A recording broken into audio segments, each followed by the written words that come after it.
I had been dating Mary for about 2 months when she told me about the marble. We had already exchanged the L word. At least she had. She said she loved me, that she wanted to be with me forever, that she wanted nothing more than to spend every night of her life with me, in my arms. I couldn't say it back to her, because obviously, how could I? She had never actually spent a whole night with me. How could I say I love you to a woman who desperately rushed out of the door after a few hours with me?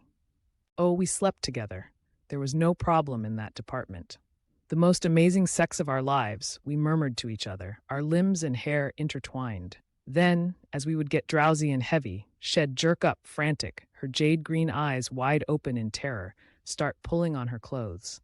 Mary, come back, I'd beg. Sweetheart, where are you going? Stay with me. She'd kiss me.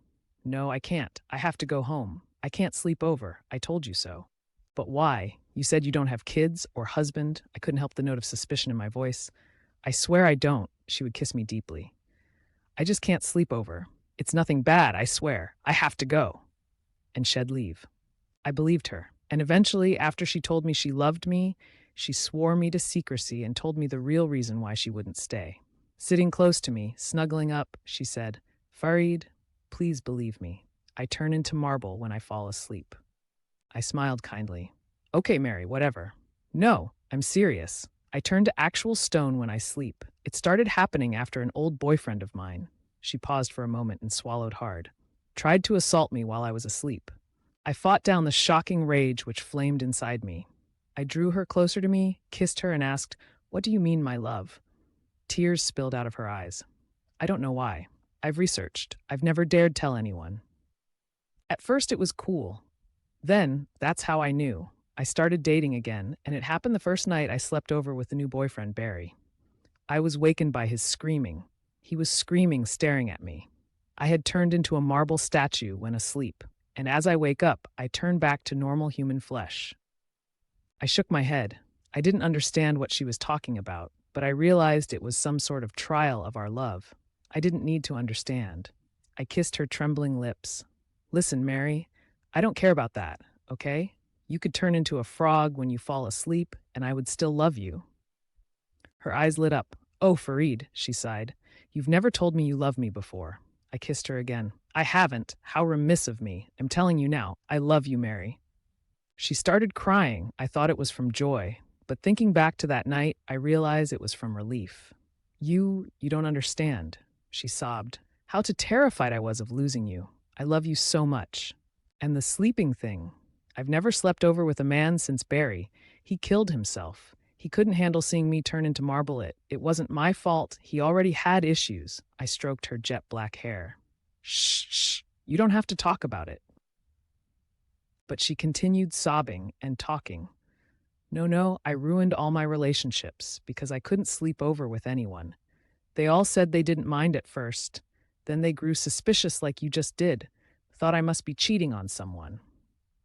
Then I heard you sounding the same. I couldn't bear it. So, I'm telling you, it's just because I turn into marble when I fall asleep. I've filmed myself. It starts from my legs, and then the marble comes all the way up. And then when I wake up, it's reversed. From the top of my head going down, I turn back into human. I wanted her to stop talking about the marble and Barry and the other men she'd slept with before me. I held her closely, kissed her face, which was wet with tears. Please, Mary. Please, it's okay. I believe you. I didn't mean to sound suspicious. I'm sorry. Stay over with me tonight, please. I don't care about the marble. Her sobs gradually faded, and she clung to me. Soon enough, our embrace changed from solace and comfort to passion. Our time together was the most joyful we had ever had. The burden of confession off Mary's shoulders, she abandoned herself to pleasure like I have never seen in a woman, and probably never will again.